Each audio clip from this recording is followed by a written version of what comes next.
Bă, Dani, vreau să te mai întreb și eu ceva. După ce poziție te vezi tu ca șmecher? Din toate punctele de vedere. Cum ar fi? Păi ți-am zis, ascultă-mă, dar ce rost mai are să vorbim pe live? Ți-am spus că Te întreb, nu, tu spui pe live că mi-ai băgat 2000 de oameni mie. Ascultă-mă, un șmecher ca Alex Stoica, ascultă-mă, în nu afară mai de stă pe bani, live, hai să vorbim în privat, să-ți trească copiii din familia ta. în afară de bani, ce clan reprezinți, pe cine ai bătut, cine te recomandă pe tine ca șmecher? Nu, ascultă-mă puțin, în momentul ăsta ești TikToker. Câți ani de părnaie ai făcut? Vrei să te bați cu mine? Îți dau eu. Bă, să moară Lorena, fii atent aici ce zic. Să moară Lorena. Zi. Dar nu mă bag cu tine în Erisex, pe stradă, în bloc. În Erisex televizat.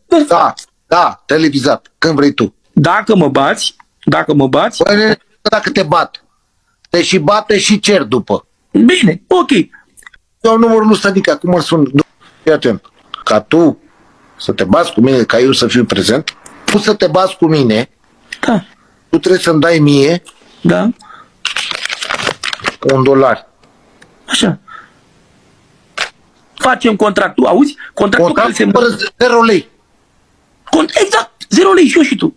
Merge să moară Lorena. Dai drumul la... Vorbim cu Tănică, gata, hai, sănătate.